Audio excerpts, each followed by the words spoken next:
ሰላም ጤና ይስጥልን እንደምን አላችሁ? እንግዲህ የተለያዩ ስፖርታዊ ዘገባዎች አሉን እነሱን እናቀርብላችኋለን። እንግዲህ የኮሚኒቲ ሺልድ ጨዋታንም እንደገና የምናየው ይሆናል። እንግዲህ የኮሚኒቲ ሺልድ ጨዋታ ፕሪሚየር ሊጉ ከመጀመሩ በፊት አይን ገላጭ የሆነ የዋንጫ ጨዋታ ነው። ትሪው እየተባለ እንግዲህ ይጠራል ይሄ ውድድር ማለት ነው። እሱንም እንዳስሳለን። በአርሰናል እና በሲቲ መካከል ነበረ ውድድር የተካሄደው። አምና የኤፍኤ ካፕ አሸናፊ የሆነው ማንቸስተር ሲቲ ከዘ ሲቲዝንስ ማለት ነው የፕሪሚየር ሊግ የ2026 የእንግሊዝ ፕሪሚየር ሊግ ዋንጫ አሸናፊ ከሆነው አርሰናል ጋር ያደረጉት ጨዋታ ነበረ። የሚገርም ልዩነት የታየበት የበላይነት የታየበት ጨዋታን ተመልክተናል። እንግዲህ ሁለቱም አስደናቂ ስብስብ ነበራቸው። ለመዘገብ እንደሞከር ነው ባለፈው ዘግበንላችሁ ነበር። ከውድድሩ በፊት እንደዘገብ ነው ሁለቱም አስፈሪ ቤንቻቸውም የሚያስፈራ ጠንከር ያለ ስብስብ የያዙ ቡድኖች ናቸው። በእንግሊዝ ውስጥ እንግዲህ አምናም አንደኛና ሁለተኛ ሆነው ተናንቀው ነው የጨረሱት። የሚገርም ነበረ። እንግዲህ በአርሰናል በኩል ዴቪድ ራያ ያው ወደ ጨዋታው ተመልሶ ቋሚ በረኛ ነበረ። ዴቪድ ራያን ይዘው ገብተዋል። ሚካኤል አርቴታ፣ ተከላካይ ገብርኤል ማጋሌሽ እና ሙስኬራ ነበሩ ተጣምረው ጨዋታውን ሲያከናውኑ የነበሩት። እንግዲህ ያው ሳሊባ እንደተጎዳ እናውቃለን። ለተወሰኑ ወራቶች ወደ ሜዳ አይመለስም። ሙስኬራ ግን በሚገባ በጣም በሚደንቅ ሁኔታ የሳሊባን ቦታ ሸፍኖት ነበር በዚህ ጨዋታ ለማለት ይቻላል። የሚያሳየው በቀጣይ እንግዲህ ሙስኬራን በዚህ ቦታ ላይ በቋሚነት ያሰልፉታል ማለት ነው። ድንቅ ብቃቱን ሲያሳይ ነበረ። ካላፊዮሪ የግራ መስመሩን መርቶ ነበር ሲጫወት የነበረው። ሉዊስ ስኬሊ ከቡርኖ ጉማሬሽ ጋር ተጣምሮ የመሃል ሜዳውን መርተውታል። በዋናው አሰላለፍ እንግዲህ ዲክላን ራይስን አላስገቡትም። እንደነገርናችሁ ቤንቻቸው በጣም የሚያስፈራ ከገቡት የማያንስ እንደውም የሚበልጥ ነበር። የአርሰናልን ቤንች ስንመለከት ዲክላን ራይስ እንግዲህ በመጀመሪያው ዙር አልገባም። በጨዋታው በኋላ ተቀይረው ገብቷል። በእርግጥ የሚገርም ነው የሚያሳየው እንግዲህ ቡርኖ ጉማሬሽ እና ሉዊስ ስኬሊ ምናልባት ዲክላን ራይስን እያሳረፉ ቡርኖ ጉማሬሽን በጣም አስደናቂ ሚድፊልደር ነው ያመጡት አርሰናሎች። እንግዲህ የሚደንቅ ስብስብ ነው። ዲክላን ራይስን እያሳረፉ የሚጫወትበት ሂደት ይኖራል። ተለቅ ያሉ ውድድሮች ላይ ደግሞ ዲክላን ራይስ እና ቡርኖ ጉማሬሽ ተጣምረው እንግዲህ መሀል ሜዳውን የሚመሩት ይሆናል። ይሄ በጣም የሚገርም ነው። የአርሰናል ስብስብ ዘንድሮ በብዙ ሚዲያዎች እየተዘገበ ነው። ድጋሚ ፕሪሚየር ሊጉን እንደውም የቻምፒየንስ ሊጉላ ሱፐር ማይክል አርቴታ በዚህ ዓመት እቅድ ያላቸው አምና ለትንሽ ነው ፔናልቲ እንግዲህ የቻምፒየንስ ሊጉን ያወጡት፣ በዚህ ዓመት ግን ያሳኩታል የሚል የብዙዎች ግምት ነው። እነ ሱፐር ኮምፒውተር ሁሉ እንደነገርናችሁ እንግዲህ አርሰናል ዋንጫውን በድጋሚ ያነሳል። ሌሎች እስካሁን ያላነሳቸውንም ዋንጫዎች ያሳካል። ያላሳካቸው ስኬቶች ለቻምፒየንስ ሊግ ለማለት ነው። አርሰናል እንግዲህ ያላሳካው ነገር ቢኖር እሱ ነው። በዚህ ዓመት እንግዲህ እነዚህም ድንቅ ስብስቦች እያፈራረቀ ማይክል አርቴታ እንግዲህ ዋንጫውን ያነሳል የሚል የብዙዎች ግምት ነው።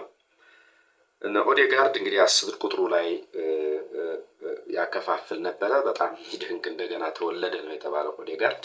አምና እንግዲህ በጉዳትም በጣም ድንቅ የሆነ ተጫዋች ነው በእርግጥ ልጅ፣ ነገር ግን ጉዳቶችን ያስተናግድ ነበር። ከጉዳት መልስ ብቃቱ ጥሩ አልነበረም።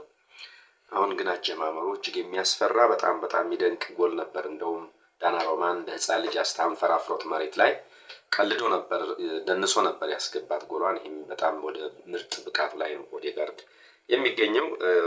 10 ቁጥር ድንቅ ኳሶች ሲያከፋፍል ነበር ያመሸው። ክርስቶስ ዞሊስ እንግዲህ ከብሩኖ ጉማሬሽ ጋር አብረው ነው በዚህ ሲዝን እንግዲህ በዚህ ክረምት የዝውውር ሲዝን የአርሰናልን ስብስብ የተቀላቀሉት። የሚገርም ነው። ይሄ ክርስቶስ ዞሊስ የሚባል ተጫዋች እንግዲህ የግራ ክንፍ አጥቂ ነው። በግራ ክንፍ በኩል ነበረ የሚለው የሚያደርጋቸው አሲስቶች እንግዲህ በዚህ በኮሚኒቲ ሺልዱም እንግዲህ በዚህ ጨዋታም ላይ የሚገርም አሲስትን ነበረ ለሳካ ያሻገረውን ኳስ ሉዊስ ስኬሊ ለካላፊዮሪ አሻግሮለት ሰንጥቆ አሲስት ያደረገለትን ጎል ካላፊዮሪ በገና አንድ ደቂቃ ሳይሞላ አስገራሚ ጎል ነበር በዳናሮማ ላይ ያስቆጠረው። የሚገርም ቅብብልና ድንቅ አሲስት ነው ክርስቶስ ዞሊስ በቀላሉ ከቡድኑ ጋር ተላምዶ ድንቅ ስራዎችን እየሰራ ይገኛል። ይሄም እንግዲህ አዲሱ ተፈራሚ ማለት ነው። ማዱኬ በቀይ መስመር ነበር የማጥቃቱን የጀመረው። ሳካን እንግዲህ ተጠባባቂ ወንበር ላይ አስቀምጧት ነበር ወደ ሜዳ የገባው። ተመልከቱ እንግዲህ ሳካ እንግዲህ ምርጡ የዓለማችን የክንፍ አጥቂ ነው። እሱን እንግዲህ ማስቀመጥ ማለት ይህ ስብስቡ ምን ያክል አስፈሪ እንደሆነ ነው የሚያሳየው። በኋላም ተቀይሮ ገብቶ ሳካም ተአምር ሲሰራ ነው ያመሸው። ፍጹም የበላይነት የአርሰናል የበላይነት የታየበት ነበር። በእርግጥ ሲቲዎችም የተወሰኑ ጫናዎችን አድርገዋል። የሚገርሙ ሙከራዎች ነበሩ የተደረጉት። ነገር ግን የሚገርም አሁንም ዴቪድ ራያ ብቃቱን ያሳየበትን በሎቼ ውስጥ ለውስጥ የተመታች ኳስ ለበረኛ እጅግ አስቸጋሪ የሆነችን ኳስ ሴቭ ያደረገበት መንገድ አሁንም ብዙዎችን እያስገረመ ነው። ይህ ሰው እንግዲህ ይሄ ጎልኪፐር የአርሰናሉ እንግዲህ ዴቪድ ራያ ለተከታታይ 3 ዓመታት እንግዲህ የወርቅ ጓንቱን ወስዷል። አሁንም ያጀማመሩ እንደዚሁ የሚደግመው ነው የሚመስለው። የሚያስገርም ብቃት ያለው በረኛ ነው። በጣም በሞራል እና በብቃት አይምሮ ምን ያክል ፈጣን እንደሆነ በዛ አቅጣጫ በየት ኳስ እንደሚመታ ቀድሞ የሚያስብ በረኛ ነው። አስደናቂ ነው። እንግዲህ ይሄ አርሰናል ሲቲዝንስ የሚባሉት ሲቲዎች ነበሩ። አሁን ደግሞ ዘገነርስ ሆነዋል ባለጊዜዎች።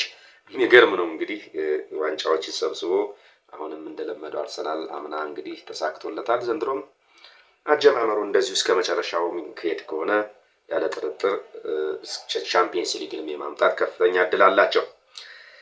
ካይ ሃቨርትዝ እንግዲህ ጊዩኬሬሽን እንግዲህ ተጠባባቂ ወንበር ላይ አስቀምጦ ነው በ9 ቁጥር ሚናውን ሲጫወት የነበረው። ፍጹም ጭራሽ 1 ጎልም አስቆጥሯል። እንግዲህ በሄዲንግ ያስቆጠራት ጎል እንግዲህ ትቆጠራለች። ስብስብ ነበር እንግዲህ ቤንች ላይ እነ ዲክላን ራይስ፣ እነ ኢዜ፣ ማርቲኔሊ፣ ዮኬሬሽ፣ ሳካ እና ማዱኬ የመሳሰሉት ነበሩ። የሲቲን ስንመለከት ዳናሩማ ግብ ጠባቂ ሆኖ ነበር ይጫወት የነበረው። ናርጌሂ ነበረ፣ ኪቦርዶቫ፣ እነዚህ የመሀል ተከላካዮች ነበሩ። ኩሳኖ እና ኦራይሌ በቀኝ ተከላካይ፣ ኦራይሌ በግራ ነበር ቡድኑ ሲመሩት የነበሩት። መሀል ላይ እንደተመለከትናቸው ኢሊዮት አንደርሰን እንግዲህ የሚገርም ነው። ለነገሩ ግን የአርሰናልን ሚድፊልድ እና የሲቲ ሚድፊልድ በአሁኑ ስታወዳድሩ ፈጽሞ የማይገናኝ ነው። ኢሊዮት አንደርሰን በጣም ጥሩ ነው፣ ግን ኮቫቲች ጋር ነው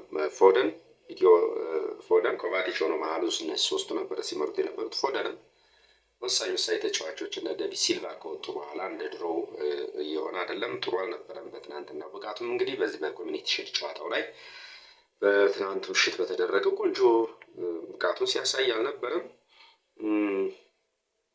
ሮድሪ እንግዲህ ሂሮይጎ ተብሏል፣ ባርሴሎናን ተቀላቅሏል ማለት ነው።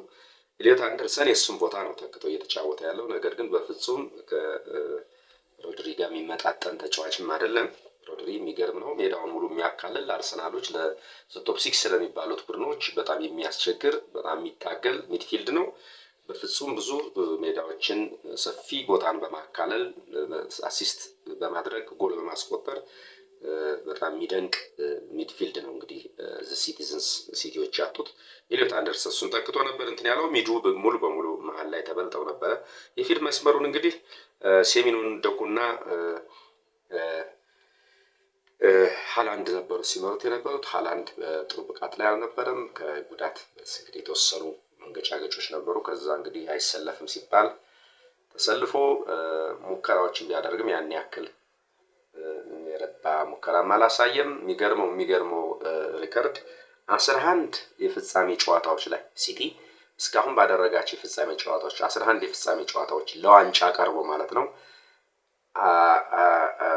ብሮት ኤርሊንግ ሃላንድ አንድም ጎል አላስቆጠረም።